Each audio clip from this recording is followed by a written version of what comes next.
नमस्ते साथियों, मैं दिलेश्वर भट्ट आप सभी का स्वागत करता हूं रोज की तरह smart PSC academy YouTube channel पर। साथियों, इस वीडियो के माध्यम से हम छत्तीसगढ़ का आधुनिक इतिहास कंप्लीट करने वाले हैं। ठीक है, तो इस वीडियो का प्रारंभ करते हैं। चलिए शुरू करते हैं। पहला क्वेश्चन का श्री गणेश करते हैं।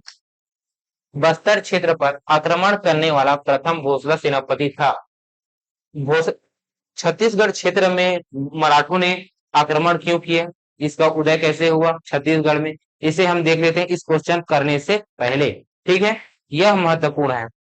जो 10-15 मिनट मैं आपसे लेने वाला हूं, यह 10-15 मिनट एकदम बेसिक है आधुनिक इतिहास का। ठीक है, छत्तीसगढ़ के आधुनिक इतिहास का बहुत ही महत्वपूर्ण टॉपिक होने वाला है। ठीक है, यहीं से बेसिक है, यहीं से बहुत सारे प्रश्न बनते हैं। अगर ये 10-15 मिनट आप अच्छे लगन के साथ नहीं देखेंगे ना, ध्यान से नहीं देखेंगे, तो आने वाले में भी क्वेश्चन नहीं बने पाएगा। ठीक है, यहाँ एकदम देखना है। जब मराठा आक्रमण कब करते हैं, ठीक है, मराठा कहाँ नागपुर कहाँ शासन करते थे, मराठा शासन करते थे नागपुर में। कहाँ शासन करते थे, नागपुर में। कौन शासन करते थे, मराठा। ठीक है, शासक कौन थे, शासक का क्या नाम था, रघुजी प्रथम। रघुजी प्रथम, ठीक है, रघुजी प्रथम इसका सेनापति था, सेनापति था। उस सेनापति का क्या नाम था, भास्कर पंत, भास्कर पंत। ठीक, अब इसी के समय में बंगाल में भी था। बंगाल में बंगाल में कौन शासन करते थे, मीर हबीब, मीर हबीब। ठीक, मीर हबीब बंगाल में मीर हबीब शासन करते थे। ठीक है, रतनपुर की बात की जाए तो रतनपुर में कौन करते थे, रतनपुर में करते थे कलचुरी। कहा, रतनपुर। ठीक है, बस्तर क्षेत्र में, बस्तर क्षेत्र में करते थे काकती वंश। ठीक, समकालीन शासक, समकालीन वंश। ठीक, इतना आपको क्लियर हो गया। अब आगे बढ़ते हैं। ठीक है, बंगाल में सत्ता के लिए बहुत ही मतभेद हो रहा था। उस समय उस समय क्या थे, उस समय थे मीर हबीब के जो सत्ता, बंगाल के सत्ता के और लालची थे। कौन थे सत्ता लालची, उसे हम देख लेते हैं। सत्ता लालची अलवर्दी खां, अलवर्दी अलवर्दी खां। ठीक है, कहाँ के सत्ता लालची, बंगाल के। ठीक, यह अलवर्दी खां, ये अलवर्दी खां किसे बुलाता है, अलवर्दी खां बुलाता है मराठों को। ठीक है, कहाँ बुलाता है, बंगाल में बुलाता है। और क्या बोलता है, आप यहाँ आकर आक्रमण कीजिए मीर हबीब के ऊपर और सत्ता को मुझे दीजिए जीत कर। मुझे कर जब जीत के दोगे ना, तब मैं क्या दूंगा आपको, कर दूंगा, टैक्स दूंगा। ठीक है, टैक्स दूंगा बोला, किसको बोला, मराठों को बोला। ठीक है, तो अब शासक कौन थे, रघुजी प्रथम। ये रघुजी प्रथम अपने सेनापति भास्कर पंत को कहाँ भेजते हैं, बंगाल भेजते हैं। तो बंगाल भेजते हैं तो कहां से जाएगा, रास्ता यहां से है। ठीक है, छत्तीसगढ़ को पार करके जाएगा। तो छत्तीसगढ़ को पार करके जाएगा तो उस समय कौन थे, कलचुरी वंश के रघुजी प्रथम थे। कौन थे, रघुजी प्रथम थे। रघुजी रघुजी थे, रघुजी नहीं, रघुनाथ सिंह थे, रघुनाथ सिंह थे, ये रघुनाथ सिंह थे। अब ये रघुजी प्रथम इसके ऊपर पत्र भेजते ना, पत्र पत्र भेजते हैं कि बंगाल जा रहा है, मेरे सेनापति आ रहे हैं, मेरे कुछ सेना आ रहे हैं, उसे आप देख लीजिए करके बोला। अब ये रघुजी प्रथम, रघुजी रघुनाथ सिंह, सॉरी रघुजी आ जाता है, रघुनाथ सिंह। रघुनाथ सिंह किसे इस पत्र का जवाब नहीं देता। ठीक है, पत्र का जवाब नहीं देता तो किसको गुस्सा आ गया, रघुजी प्रथम को, रघुजी प्रथम को गुस्सा आ गया। आप देखिए, अगर सामने वाले से को आप पत्र भेजते हैं, मैसेज भेजते हैं, तो मैसेज भेजते हैं उसका रिप्लाई नहीं करता है, तो रिप्लाई नहीं करता है तो आपको टेंशन आ जाता है, गुस्सा आ जाता है, गुस्सा आता है तो उसके ऊपर बाद में बम फूटता है। ठीक है, ठीक उसी प्रकार से है, रघुनाथ सिंह पत्र का जवाब नहीं दिया, इसके ऊपर बम फूटने वाला है। रघु जी प्रथम अपने सेनापति को बोलते हैं कि आप जाइए और रघुनाथ सिंह के ऊपर आक्रमण कीजिए। ठीक है, इसका हो गया तबियत खराब, इसका रघुनाथ सिंह का, तो रघुनाथ सिंह का तबियत खराब हो गया, ये बिना लड़े आत्मसमर्पित कर दिए किसे, भास्कर पंत को। अब भास्कर पंत कहाँ चले गए, आगे बढ़ गए, यहाँ बढ़ गए, है ना। यहाँ पे कोई सुलह नहीं हुआ, तो सुलह नहीं हुआ तो यहाँ पे एक जगह पे रुके भास्कर पंत, भास्कर पंत रुके, भास्कर पंत रुके, तो इसके पता किसे चला, मीर हबीब को चला।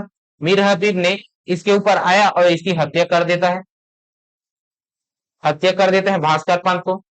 तो ये आत्मसमर्पित किया था, अब ये क्या करते हैं, इसका पता क्या चलता है, भास्कर पंत की मृत्यु हो गई, कौन सुनता है, रघुनाथ सिंह। तो रघुनाथ सिंह अपने आप को स्वतंत्र कर लेता है। ठीक है, यहाँ पे अपने आप को स्वतंत्र कर लेता है, अपने आप को क्या करता है, स्वतंत्र कर लेता है यहाँ पे। ठीक है, कितना आपको समझ आ गया। एक और बात, एक और महत्वपूर्ण फैक्टर, यहाँ का सत्ता प्रिय कौन था, ये कलचुरी का सत्ता प्रिय और किससे था, सत्ता का लालची था मोहन सिंह। मोहन सिंह, जो मोहन सिंह कौन, मोहन सिंह वह है राज सिंह का मित्र है, राज सिंह का उत्तराधिकारी था। ठीक है, जिसे नहीं मिला रघुनाथ सिंह को मिल गया, तो रघुनाथ सिंह को मिला, रघुनाथ सिंह को उत्तराधिकारी मिला, उसके बदले में ये क्या बोलता है मोहन सिंह, भास्कर पंत को ही बोलता है। ठीक है, यहाँ पे बोलता था जाने से पहले ना, यहीं पे बोलता है, मराठों को बोलता है कि आप मुझे सत्ता जीत कर दीजिए, सत्ता मुझे जीत कर दीजिए, मैं आपको टैक्स दूंगा बोला। मान लिए, ठीक है, इसे जीत जीत कर दे दिए, किसे, सत्ता किसे दे दिया, सत्ता किसे मिल गया, मोहन सिंह को मिल गया। ठीक है, मोहन सिंह को मिल गया, इतना आपको क्लियर। अब अब अगला क्या है, ये तो हो गया रतनपुर और रायपुर का क्षेत्र का ना। अब बात आती है बस्तर क्षेत्र का, तो बस्तर क्षेत्र में भी आक्रमण हुआ है मराठों का, प्रथम मराठा आक्रमण हुआ है, प्रथम प्रथम मराठा सेनापति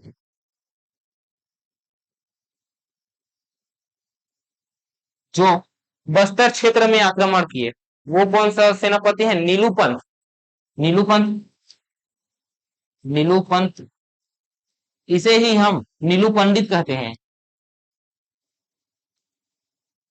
ठीक, इसने आक्रमण किया, तो उस समय के शासक कौन थे, यहाँ के काकतीय वंश के दलपत देव थे। कौन थे, दलपत देव,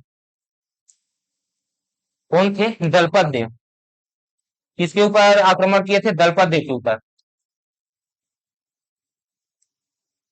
दलपत देव नीलूपंथ के आक्रमण को असफल कर देते हैं। ठीक है, नीलूपंथ के आक्रमण को असफल कर देते हैं। उसके बाद दलपत देव ने बस्तर राजधानी को कहां स्थानांतरित कर देते थे, जगदलपुर स्थानांतरित किए उसके बाद। ठीक है, इतना आपको समझ आ गया। अब यहां से जो फैक्ट बना है वहीं से ही प्रश्न बनते हैं, बहुत सारे प्रश्न बनेंगे। ठीक है, तो चलिए अब हम चलते हैं क्वेश्चनों की ओर बढ़ते हैं। ठीक है, क्वेश्चनों की ओर बढ़ते हैं। अब देखते हैं पहला क्वेश्चन, बस्तर क्षेत्र पर आक्रमण करने वाला प्रथम घोषला सेनापति। ठीक है, भास्कर पंत है क्या, भास्कर पंत ने रतनपुर क्षेत्र में आक्रमण किया था। ठीक है, किसमें, रतनपुर क्षेत्र में, रतनपुर क्षेत्र में किया था।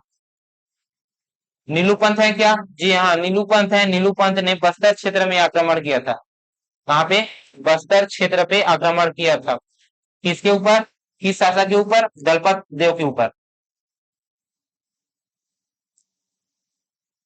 दलपत देव के ऊपर आक्रमण किया था। ठीक है, जब आक्रमण करता है इसकी राजधानी रहता है, राजधानी था बस्तर, बस्तर था। जब आक्रमण होता है उसके बाद क्या करता है, इस बस्तर को अपनी राजधानी स्थानांतरित कर देता है और क्या कर लेता है, जगदलपुर, जगदलपुर कर लेता है। ठीक है, लेकिन नीलूपंथ की आक्रमण को यह असफल कर देता है। कौन करता है? दलपत देव। ठीक है, इस प्रश्न का सही आंसर क्या है? Option number A, option number B Nilupanth, Bastar क्षेत्र का ना। अगला प्रश्न देखते हैं। दूसरा प्रश्न है, इस राज्य का प्रथम मराठा शासक निम्नलिखित में से कौन था? तो प्रथम मराठा शासक कौन था छत्तीसगढ़ में? प्रथम मराठा शासक था बिंबाजी, बिंबाजी भोसला।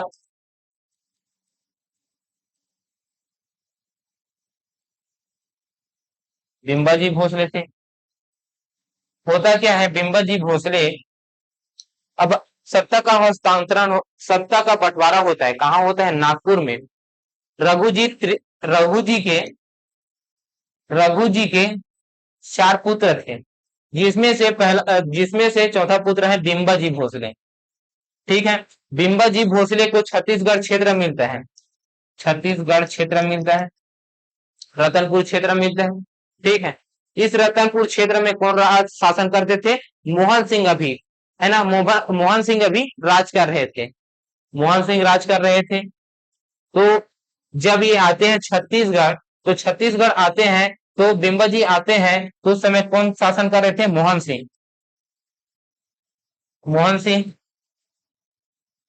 ठीक है, मोहन सिंह शासन कर रहे थे। तो मोहन सिंह जब शासन कर रहे थे, तब बिंबाजी आए, तो आए तब यह मोहन सिंह क्या बोल रहा, सत्ता देने को मना कर रहा था बिंबाजी को। अब क्या होता है, इसका बीमार हो जाता है, ये बीमार हो जाता है मोहन सिंह। ठीक है, बीमार हो जाता है, तो बीमार होता है तो इसके पुत्र नहीं था, पुत्र नहीं था। ठीक है, पुत्र ना होने का कारण इनके मृत्यु हो जाते हैं, मृत्यु हो जाता है इसके पुत्र ना होने के कारण। बिंबा जी को बिना युद्ध लड़े, बिना खून गंवाए, बिना रक्त गंवाए, इसे क्या मिल जाता है? बिंबा जी भोसले को सत्ता मिल जाता है। ठीक है, रतनपुर के कब मिलता है? बिंबा जी का अगर समय काल अवधि की बात की जाए, शासन काल की बात की जाए, तो इसका शासन काल है 1758 से 1787 तक। ठीक है, ईस्वी तक इसका समय अवधि है। ठीक है, इतना आपको याद रखना। इसका सही आंसर क्या है? इसका सही आंसर है बिंबाजी भोसले, जो कि ऑप्शन नंबर ए में है। अब अगले प्रश्न की ओर बढ़ते हैं। अगला प्रश्न क्या कह रहा है उसे देखते हैं। तीसरा प्रश्न है, मराठा शासक बिंबाजी भोसले की पत्नी का क्या नाम है? बिंबाजी भोसले की 3 पत्नियां थी। कितनी पत्नियां थी? 3 पत्नियां थी। पहले का नाम है उमाबाई, उमाबाई।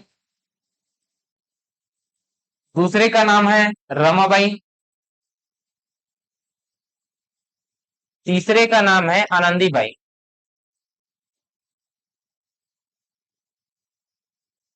मैंने बताया है बिंबा जी की मृत्यु हो जाती है, बिंबा जी की मृत्यु हो जाती है 1787 को। ठीक है, 1787 को हो जाता है। तो उसकी याद में, उसी के साथ साथ, है ना, उमाबाई क्या हो जाती है? सती हो जाती है, सती हो जाती है। सती होती है, तो इसी के परिणाम स्वरूप रतनपुर में सती चौरा स्थित है, सती चौरा स्थित है। ठीक है, सती चौरा स्थित है। रमाबाई क्या करता है? रमाबाई पति के मृत्यु के वियोग में वन चली जाती हैं, वन चली जाती हैं।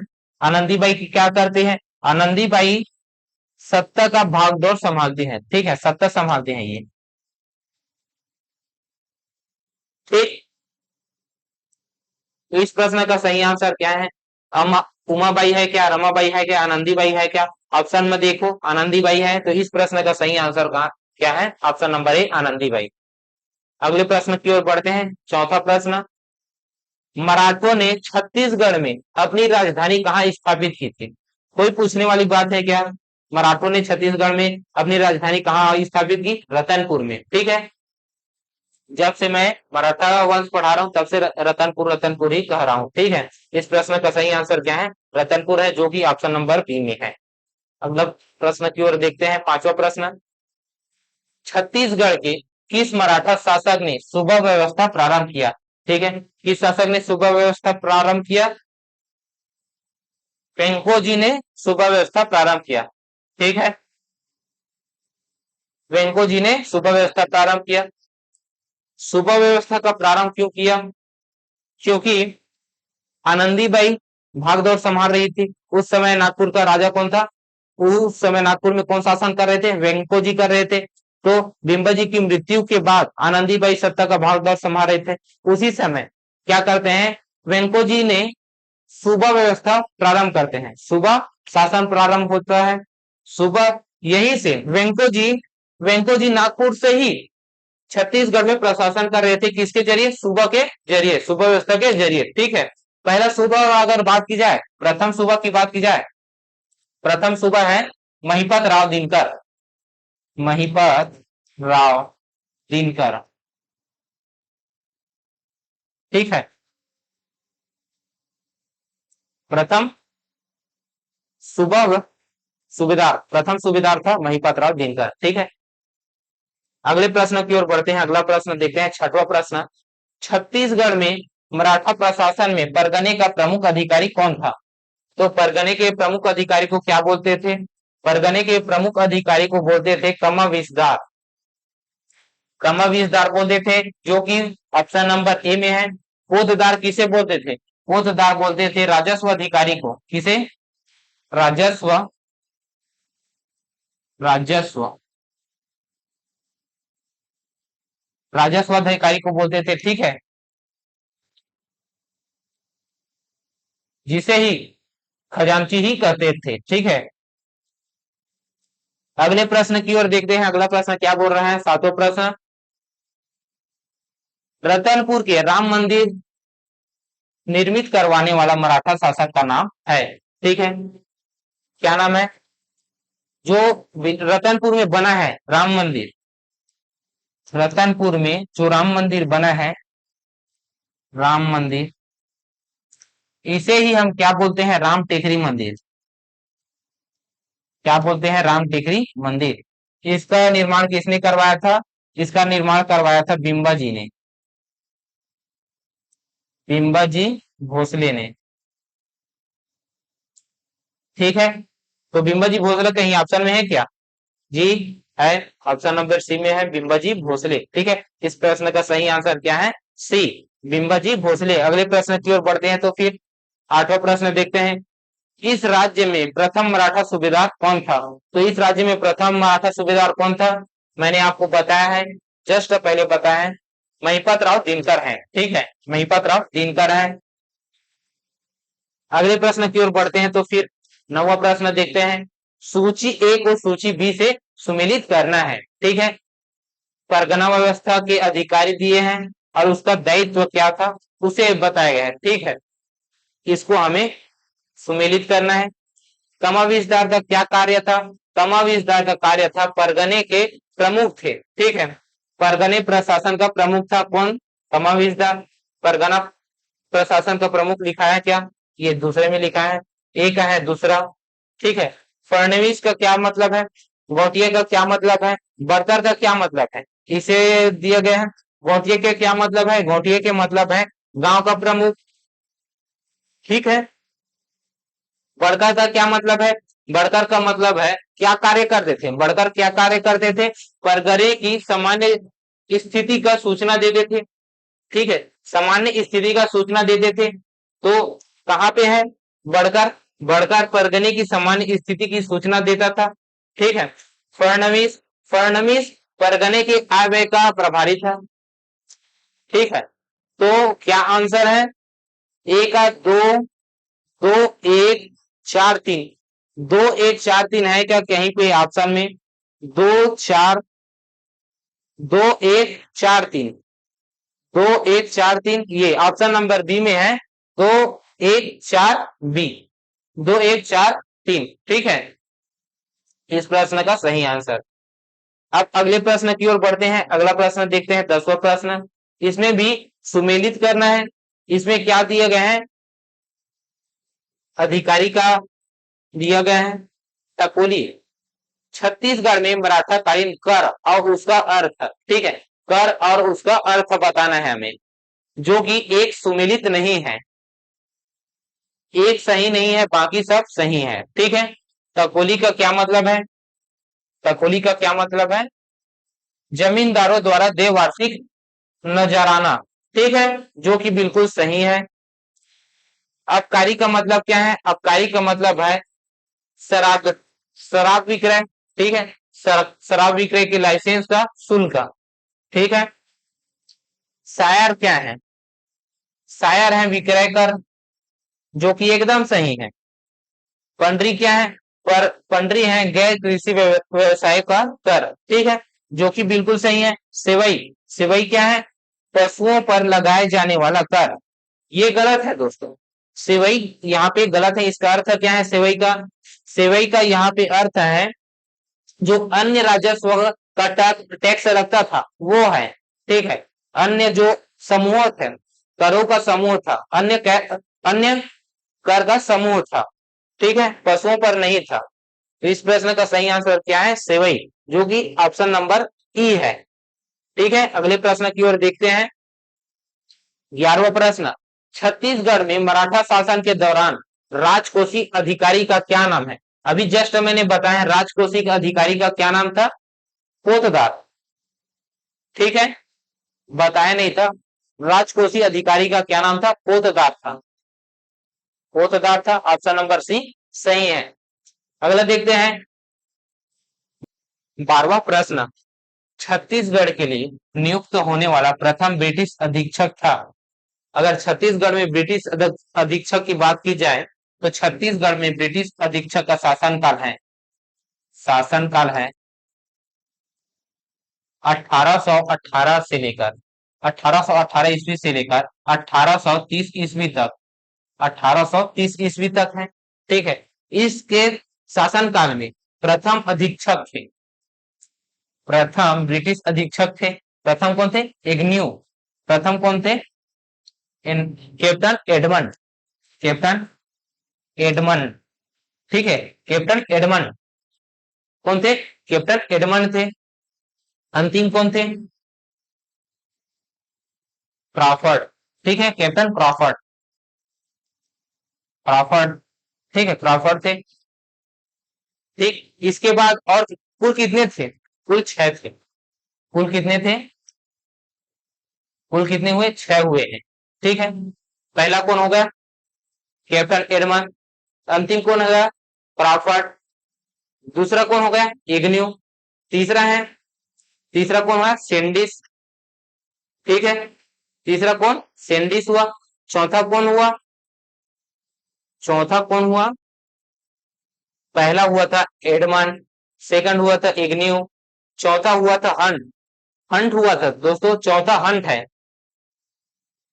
नहीं, हंट तीसरा है, हंट तीसरा है, कैप्टन हंट तीसरा है, चौथा है सेंडिस, पांचवा है, पांचवा है विल्किंसन, पांचवा है विल्किंसन, छठवा है क्रॉफर्ड। ठीक है, एडमंड की बात की जाए तो एडमंड प्रथम है।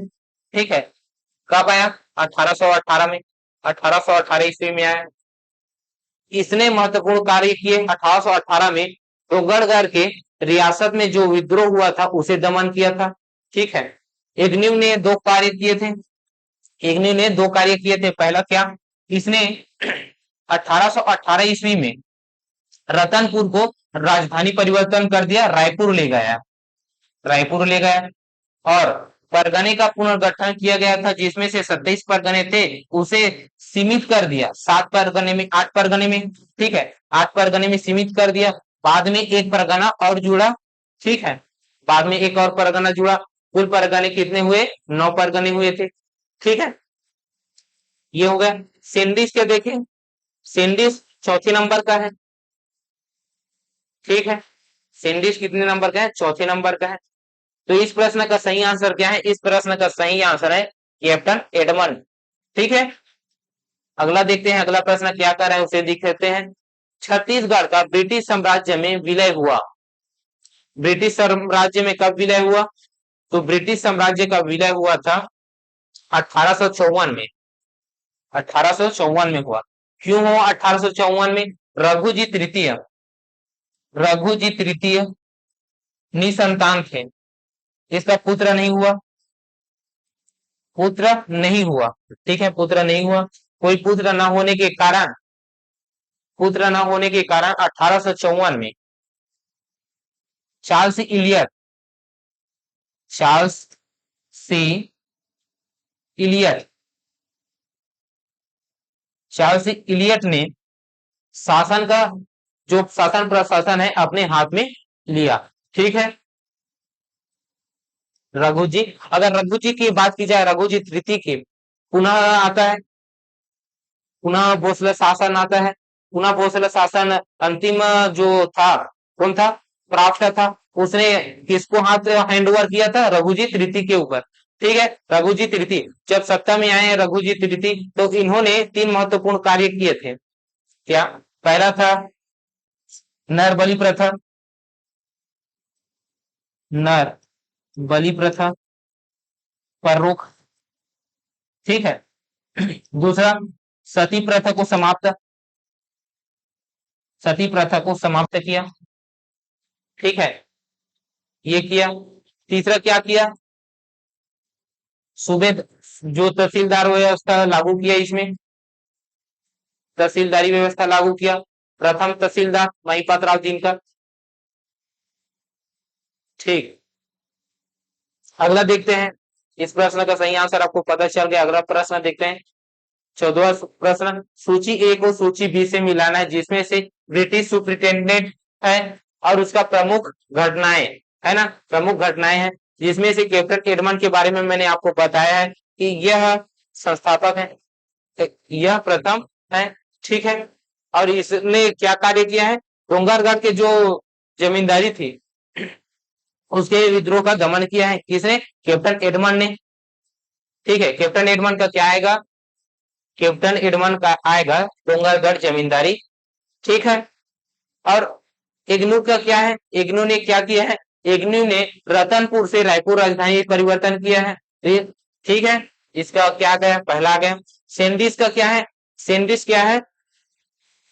सेंडिस ने बस्तर और कद्र जमींदारों के बीच विवाद को सुलझाया है। ठीक है, सेंडिस ने क्या किया है? बस्तर और कद्र जमींदारों को विवाद को समझाया है। ठीक है, क्रॉफर्ड है, क्रॉफर्ड है अंतिम संरक्षण की समाप्ति।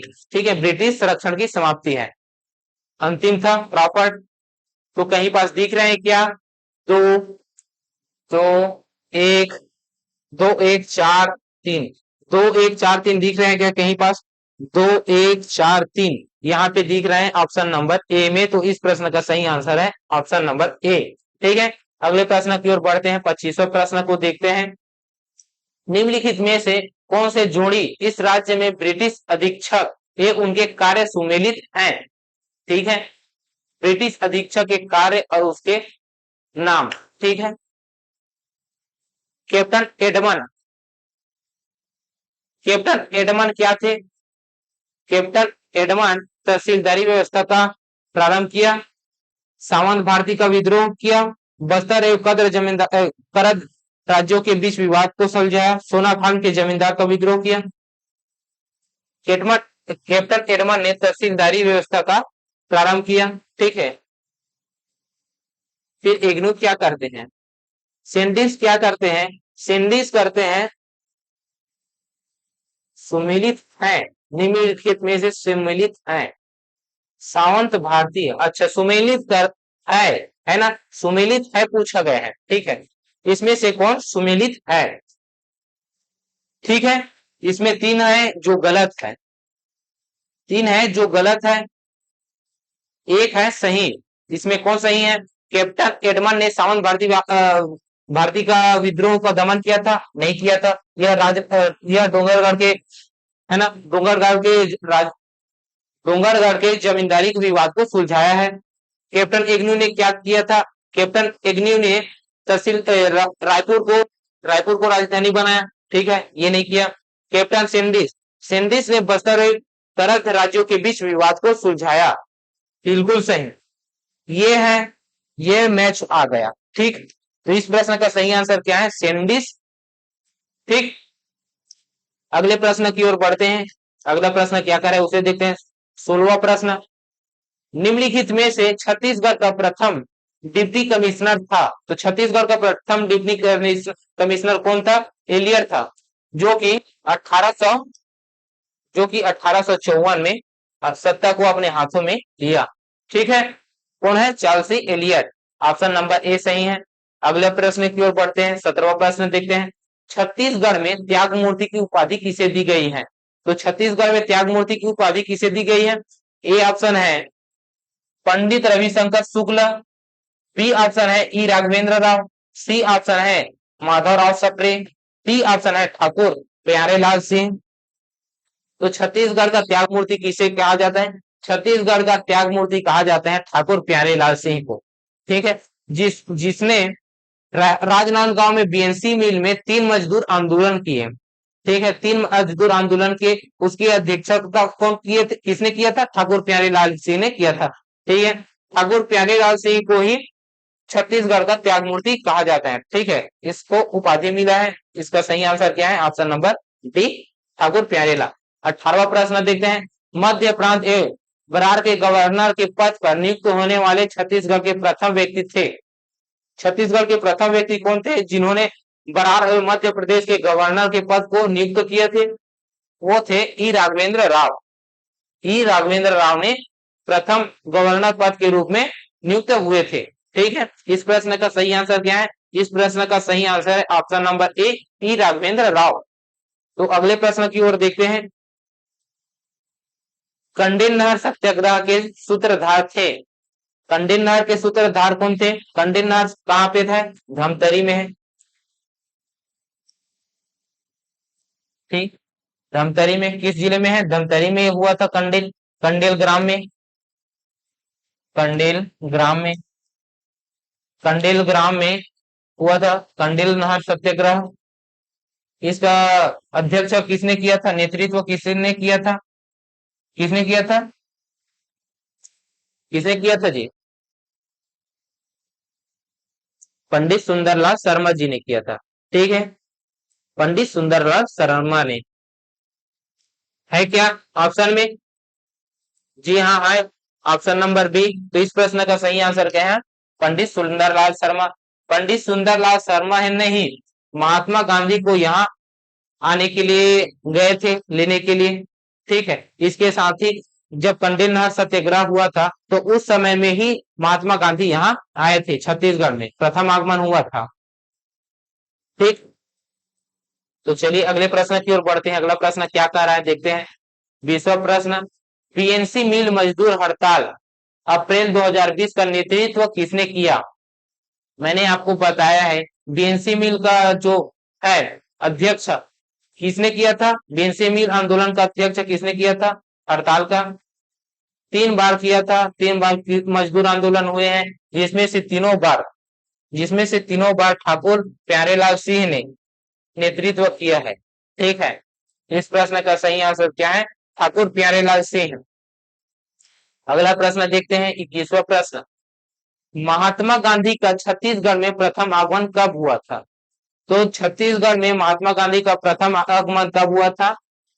20 दिसंबर 2020 को महात्मा गांधी का आगमन हुआ था। कहां हुआ था? छत्तीसगढ़ में हुआ था। ठीक है, अगर गांधी जी की बात की जाए तो गांधी जी कहाँ आए थे? गांधी जी आए थे पहले रायपुर में। कहाँ आए थे? रायपुर में आए थे। सॉरी, रायपुर में आए थे, रायपुर चौक में।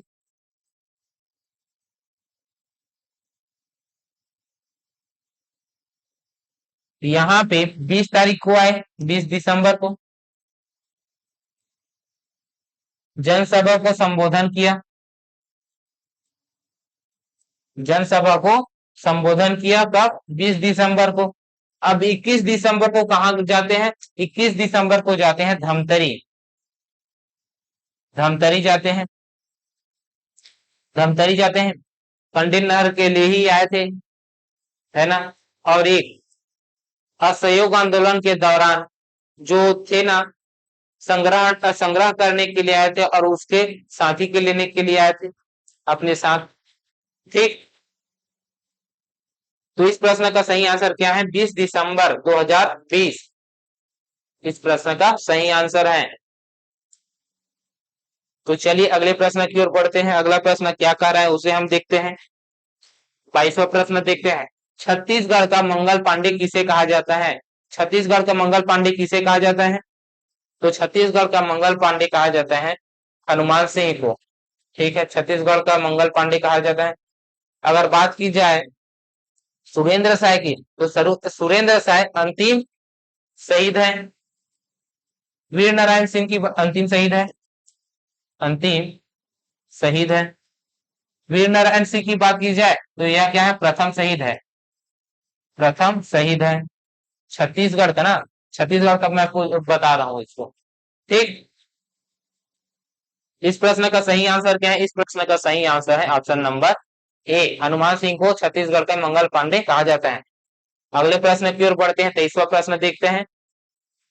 प्रथम भारतीय स्वतंत्रता आंदोलन के अंतिम शहीद थे, अभी जस्ट बताया मैं, अंतिम शहीद कौन थे? Option number B, Surendra Sai. ठीक, अगले प्रश्न की ओर देखते हैं। 24वां प्रश्न। रायपुर के 1858 ईस्वी के विद्रोह के नेतृत्व करता थे। 1858 ईस्वी के विद्रोह के नेतृत्व करता थे, कौन थे? हनुमान सिंह थे। कौन थे? हनुमान सिंह थे, सॉरी, हनुमान सिंह थे। हनुमान सिंह ने रायपुर के जो षड्यंत्र हुआ था उसमें अध्यक्ष किए थे, नेतृत्व करता रहे थे, कौन? हनुमान सिंह। ठीक है, इस प्रश्न का सही आंसर क्या है? इस प्रश्न का सही आंसर है Hanuman Singh, option number B. अगले प्रश्न की ओर बढ़ते हैं तो फिर